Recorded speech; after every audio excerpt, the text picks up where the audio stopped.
Could Judo be the game changer of Aikido? Or maybe it's the other way around? In order to find out, I've met with Chadi, a fellow YouTuber, Aikido black belt, and now a Judo brown belt. During our training together, I've asked Chadi how Judo could improve Aikido, and if while doing Judo he discovered some elements from Aikido that helped him improve his Judo. After all, both Judo and Aikido initially came from traditional Japanese Jiu-Jitsu. Yet while many people consider Judo and Aikido to be sister martial arts, Judo's praised for its efficiency in stand-up grappling, while Aikido tends to get a bad reputation for a lack of effectiveness. Still, various martial artists tend to say that every martial art has something to offer. So I was looking forward to seeing if this is true in the case of Aikido being improved by Judo and Judo improved by Aikido. The very first thing Chadi and I looked at was the technique of which a similar form was found both in Judo and Aikido. The Aikido version of the technique is called Koshinage, or hip throw. In Aikido we would like take and then grab the wrist, but it's the sleeve rather. Right. And then you load. Right. Meanwhile, the Judo version of it is called Sode Tsurikomi Goshi, or sleeve lifting pulling hip throw. This technique was made famous by a legendary judoka, Toshihiko Koga, who constantly pulled it off in competition. He would take the dominant hand, he would push it like this, and one of the common ways to relieve a grip is actually to grab this one. So it's like actually going upwards like this, because now you see like the opening is here, so you don't have that much of a dominance. It's still annoying, but it's not that much dominant. And to go like this and boom, he would take the momentum. Nice. And of course, back then, leg grabs were allowed, so he could catapult with the thigh, so like this. Right. Here, the same subject came up as it always does when talking about effective martial arts. While both techniques were very similar in Aikido and Judo, Judo constantly pressure tested it by trying to perform it against fully resisting and mostly unpredictable opponents. This type of training not only leads the practitioner to develop necessary skills such as correct timing, improvisation, deception, and adaptation to unpredictable resistance, but it also leads to modifications in the technique itself. While the Aikido and Judo versions of the technique are very similar at first glance, few details stood out for me in regards to what makes the Judo variation much more effective. For example, the variation of Koshinage, the Aikido version that Chadi demonstrated, relied on a very specific crossing of the arms. This way of crossing the arms is a common way of practice in Aikido called shomenuchi, which is initiated either by the attacker or the defender. One popular explanation of why such training is done is that it is a representation of defense against a sword, while the other explanation claims that it is a training in principles instead of direct application, such as understanding how to deal against a straight-lined attack or how to initiate the attack oneself.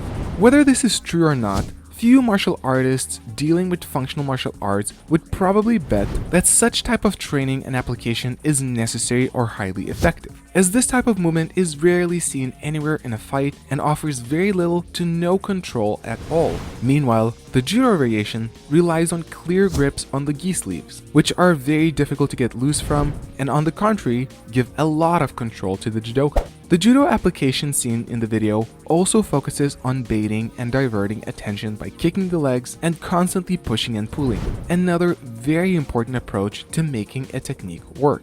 I recently learned about this in my exploration of functional Aikido with a professional MMA fighter, where we looked at how the principles of wrestling could improve Aikido. During this exploration, the fighter explained to me how important it is to add the principles of control, baiting, diverting, pushing and pulling in order to make a technique effective. While all of these principles are displayed in the effective Judo application, the way the Aikido version was taught to me lacked almost all of them.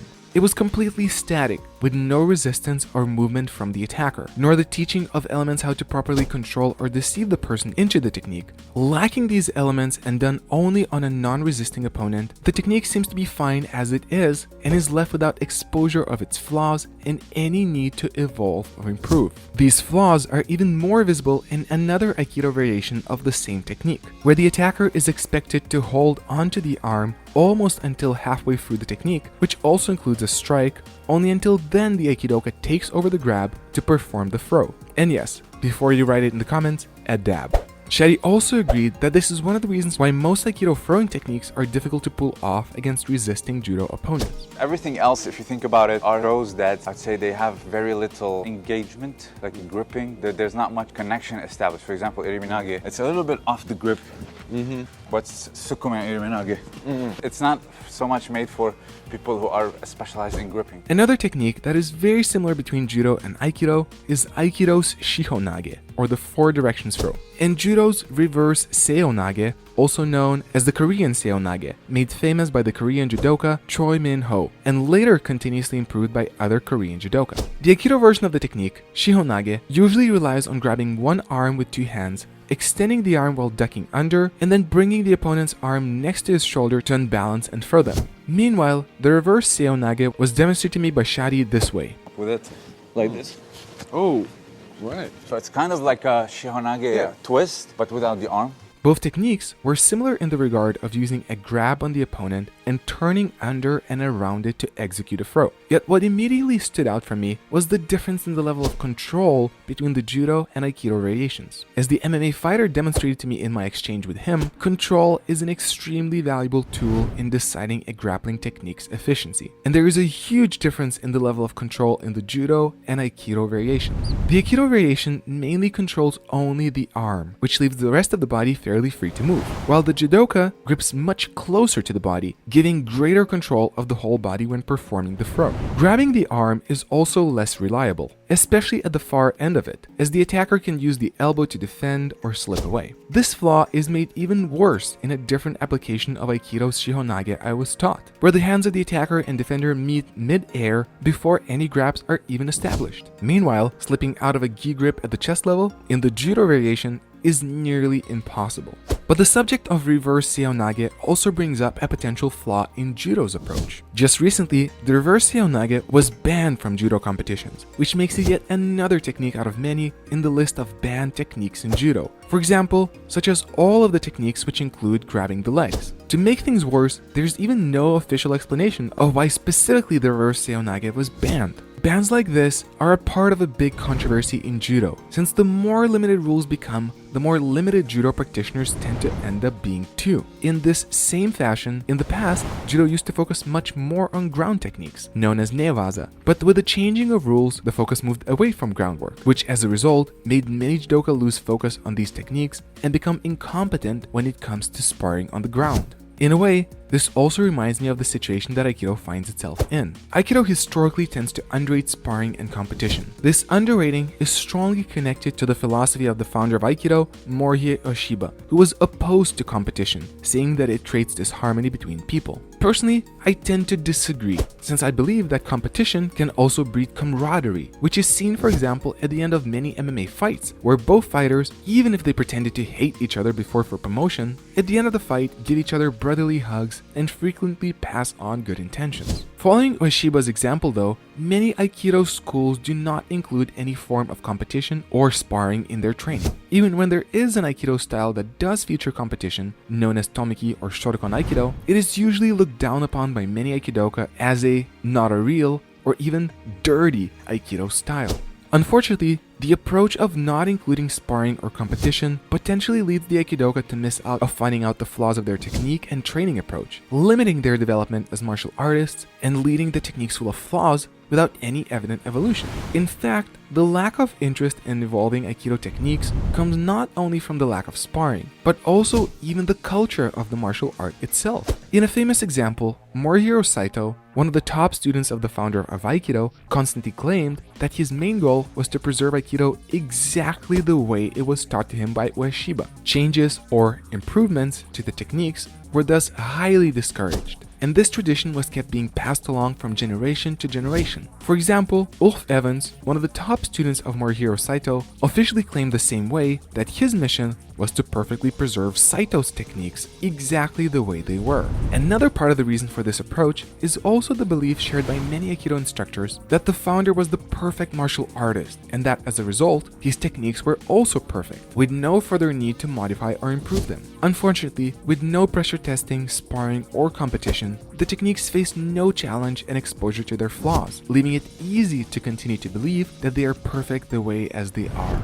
This way, any limitations we set upon a martial art, be it philosophical or technical, the more we limit the martial art, the more limited the martial artist becomes too. And this result can be definitely seen both in Aikido and Judo. Yet despite finding differences between Judo and Aikido, which makes Judo more effective, Chadi and I also discovered some similarities and ways Aikido can improve a judoka's game. The first thing for Chadi that transitioned from his Aikido to Judo was the straight posture commonly seen and emphasized in Aikido. For example, when I talk about the straight back and being too rigid, let's say you have a deep grip down my back, it's very instinctive to people get like this, even you see it at a high level.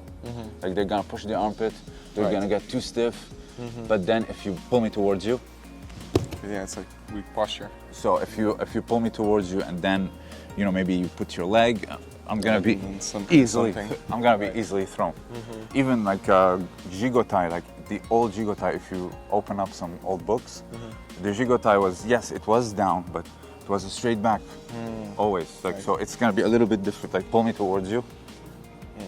Yeah. I'm still somewhat, you know, comfortable in this position. So yeah. Similarity with Aikido, because in Aikido it's like Yeah, always like so straight even back, when they tell you like to go down when you're like fishing for the kotegaeshi or the iriminage it's or always straight back. Yes. That's interesting for me as well when I look at other martial arts, like let's say boxing, you know, you're closing in. Yeah. Jiu-jitsu as well, it's more like the back isn't really maybe straight, but I think it's also normal for people to be kind of more hunched in. But there's that difference between Aikido and these combat sports. Another thing that is taught in Aikido's Randori, a practice where multiple attackers run towards the Aikidoka using various attacks, is to constantly keep moving. This was also a valuable skill that Chadi applied to his Judo and vice versa. Once there is that grip, the contact is established in Judo. It's constantly moving. You don't want to be a sitting duck. As Chadi demonstrated his foot movement, his stance also reminded me of the Aikido stance. That stance you just showed, it does look a bit similar to like the Aikido stance from the way I was taught. It's really much on the line, but this was still like the way you stood. It's shorter, smaller, but it's still like this. I'm prone to attacks like Hayotoshi, Seoi Nage, etc. So you want to be this. You don't want to give everything. You don't want to give like your entire. So for example, like okay, you have this. I square you up so I can go in, and also you want your dominant hand, you know, to proceed so you can catch quickly. When I did Judo for the first time together with Chadi, I also noticed that the way I was taught to use the hips and footwork during Aikido's Koshinage was very similar to many Judo throws, which made me feel much more comfortable in learning them. the similarity that came up for me was also the hip work. Seoi Okay, Nage. it's here, right? One is the hip placement. It does feel, I think, more natural to me because of all the Aikido I did. If I wouldn't have done Aikido, yeah, like in the Taisabaki, like the turning of the hips, the entering, it wouldn't feel as natural to me. Another interesting meeting point between some Judo and Aikido movements was surprisingly Aikido's sword work. Interestingly, Aikido is one of the few hand-to-hand martial arts which also features weapons training in its official curriculum. It is usually explained that the reason behind weapon training in Aikido is that many Aikido movements either come from learning to defend against a sword or are directly inspired by sword movements. Since I trained Aikido's sword work extensively, sword cutting movements felt natural to me, and I was surprised to discover similar motions in a Judo technique. With the cutting of the sword. For example, the ikkyo. Right. It's like I'm like whoosh. I'd say morote Seoi Nage. It's a little bit like sword work. So if I want to put you down, I'm like cutting the sword. Yeah. This was another indicator that various martial arts can contribute to each other. But in the end, how we train them is what matters the most. As with limited rules and approaches to training, we can greatly limit the martial artist's ability to develop. If you want to see my exploration with the MMA fighter how wrestling can improve Aikido, click right here. If you want to see the full exchange between me and Chadi in exploring Aikido and Judo, click here. Thank you for watching, and as always, I wish you to own your journey.